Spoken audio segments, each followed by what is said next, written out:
I have an apology to make. I made a mistake. I stuffed up. Honestly, I look like an idiot. Hello, my friends. I'd say it's great to see you, but I'm a bit embarrassed. Seriously. I made a video a few days ago saying that BYD hadn't sent me an order number. And I thought this happened because I'd received a series of emails from BYD to a certain email address that I regularly use for personal purchases. Because I'd been receiving those emails from them, I got a bit confused. One of the emails said, if you haven't received your order number yet, send us an email. So I searched through my emails and I thought, oh, I don't remember seeing an order number. I couldn't find one, but I did find a series of emails from BYD's distributor here in Australia. So because I found those emails and I didn't find my order number, I therefore thought, well, I haven't received an order number. But actually, I had. For some strange reason, when I ordered my BYD, I registered one of my work email addresses, and I don't usually do that. I'm not sure why I did that, but you can see in the video that I made when I ordered the BYD, I'll put a link in the description below to when I went through the order process. Might find that interesting, by the way. It shows you what specification you get with the car. It shows you what colors you can get, the battery types, the long range battery, what I actually paid and how much I owe, etc., etc. But when I make that order, you can see the email address I use. And it wasn't the one I normally use, so I got confused because those other emails got to that other email address, and BYD contacted me and, well, I was missing. I was away for a few days, didn't answer my phone, didn't check my emails, and BYD, my apologies. I'm sorry. You did send me the order number. I do have it, so I'm sorry. Well, sorry, but sort of not sorry. Yeah, I am kind of annoyed at BYD at the same time. This was my fault. Some other things that have happened, well, you be the judge. Maybe you can tell me what you think, whether or not I should be annoyed. Am I justifiably annoyed? Am I being petty? Am I being emotional? Am I being childish? Or should I just, accept what's happened? Well, I don't know. I'm not sure what to think. So you tell me what you think. A few months ago, BYD here in Australia got in contact with me about doing a test drive of the BYD Atto 3. At the time, it was called the N+. And I was happy. I was stoked that they got in contact with me and asked me to do a test drive. I really was thinking, this is going to be great fun. I can't wait to test drive the car that I'll buy. So anyway, they contacted me and said that they were going to organize that to happen last month. And I didn't hear from them. So I found their number, called them, and I eventually got onto the right person. They said that it would happen in March.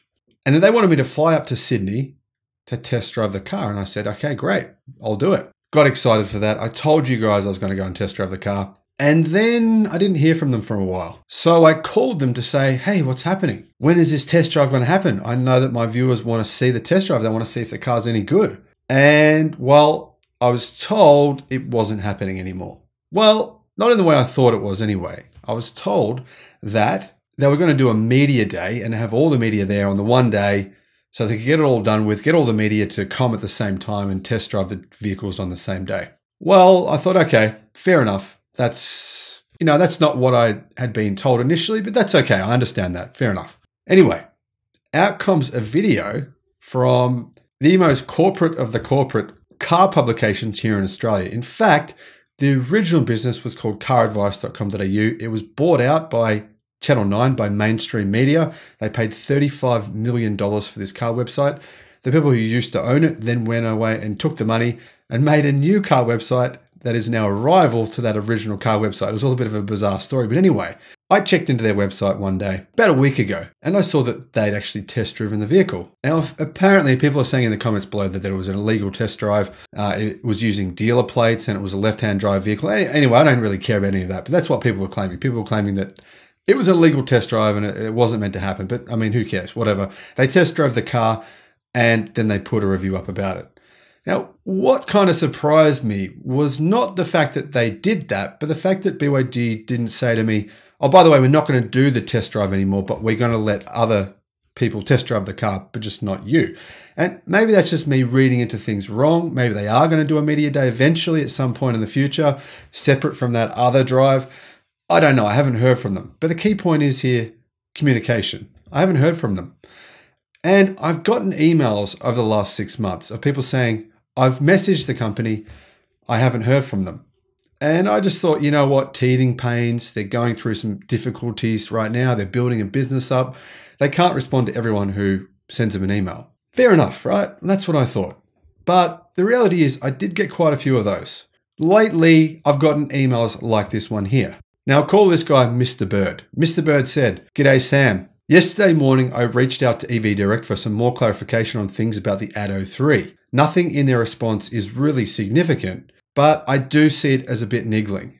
Now, I want to point out the fact that when I first interviewed someone from BYD during my original test drive of BYD's first electric car that went on sale here and that was delivered to a customer, the BYD representative said that here in Australia, they would have a 500,000 kilometer warranty on the battery. And in China, apparently, they have a lifetime warranty, whatever that means. Whatever it is, it sounds like a really long warranty. It sounds like BYD are very confident that their battery will do more than 1 million miles. And they even claim that battery degradation will be no worse than 80% at 500,000 kilometers. So he said they would have a 500,000 kilometer warranty for the battery. So I told people that on the channel. Well, when they actually published the BYD on their website with the specifications and details and everything came out and became official, they changed the warranty to 160,000 kilometers. I mean, yeah, it's all right. They can do that, right? That's legitimate. That's within their rights to do that. But it does seem to not really show 100% confidence in the product. And I don't know why a new distributor for a car would offer a smaller warranty versus the original warranty that you can get on the vehicle in China. I personally think that if you're going to say you believe in the car, which they should, it's a brilliant car. LFP batteries, they're brilliant batteries, Blade batteries, they're the perfect battery. Honestly, why have I ordered the thing, right? I've done all the research. I've done more research than I think anyone has on this car. And the reality is that's why I ordered it. But I don't understand why they went from 500,000 kilometers down to 160,000 kilometers. Now, you tell me what you think about that. Maybe I'm being pedantic. Maybe that doesn't matter. But personally, I would have thought that they would have stood by that. Now, getting back to Mr. Bird's email, 160,000 kilometer battery warranty. Apart from the fact that it seemed a bit light for a BYD Blade battery, the website says to contact customer care for warranty details. I did, and I was told details would be available from BYD in a few weeks. But to me, the website infers details available now. And frankly, details on the warranty should be available now if you can order it now. I think that's a fair comment. Point 2. Mr. Bird said, 3-phase home charging. I asked for details on 3-phase charger costs and was referred by EV Direct to a single web page for Go EV/BYD, which only showed a 7 kilowatt AC charger setup and no way to navigate out of the page to view a 22 kilowatt if they even have one. My point is, does their customer service care or understand what is on the page they referred me to? Could they have said, hey, sorry, we only have single phase charging options at the moment? Well, yeah, I'm going to guess that, to be honest, at this stage, their customer service probably doesn't fully understand the different charging options and how they work at this point. Fair enough. Point 3, I rang my car, who are the service dealers here in Australia, to get an idea on servicing costs for BYD vehicles. After all, each service should take 4 to 5 minutes. Well, based on my interview with my car, they said, when you bring in the cars for service, what will you actually do? And they looked at me with a blank stare like, we'll check the tires, we will replace the windscreen wiper fluid, and make sure everything looks okay. So not a lot, right? That's one of the great things about electric cars. There's very little that needs to be done. At a service, there's no oil to change. There's no transmission fluid to change, no transmission. Brilliant. So I was surprised by this response. They said, services will happen every 6 months or 7,500 kilometers, but they didn't know the cost. Now, to me, having to get your car serviced every 7,500 kilometers or every 6 months, that is excessive. That is extremely excessive. I think that's ridiculous. I mean, most internal combustion engine cars don't even need to be serviced for around about 15,000 kilometers on average. I know there's some at 10,000, but every 7,500 for an electric car, I mean, Seriously, I'm on the channel telling people buy an electric car because you don't need to service them, or the servicing is much less than what's needed for an internal combustion engine vehicle. Then they're saying you've got to service it every 7,500 kilometers. Now, I hope this is wrong because frankly, 7,500 kilometers, servicing it every 7,500 kilometers, that is onerous, over the top, and just a complete waste of money. Now, Mr. Bird asked EV Direct, BYD here in Australia, for information regarding the servicing. Here's what they said. I was told details hadn't been confirmed yet. Was my car wrong? I don't know. Again, you would think this would be sorted already. Now, I have to agree. You would think that by the time you actually order a vehicle, servicing, right, details would actually be confirmed. You would know how often you need to service the car because that's part of the ownership cost, right? When you buy a vehicle, you think to yourself, what's it going to cost me to own this vehicle for the next 5 years? And if you've got to service it every 7,500 kilometers, probably a lot more than what you expect. But if you only have to service it every 25,000 kilometers, a lot less, right? So it does matter. Now, Mr. Bird has said he's asked 3 questions and he believes that the answers weren't really sufficient, weren't really adequate. Fair point.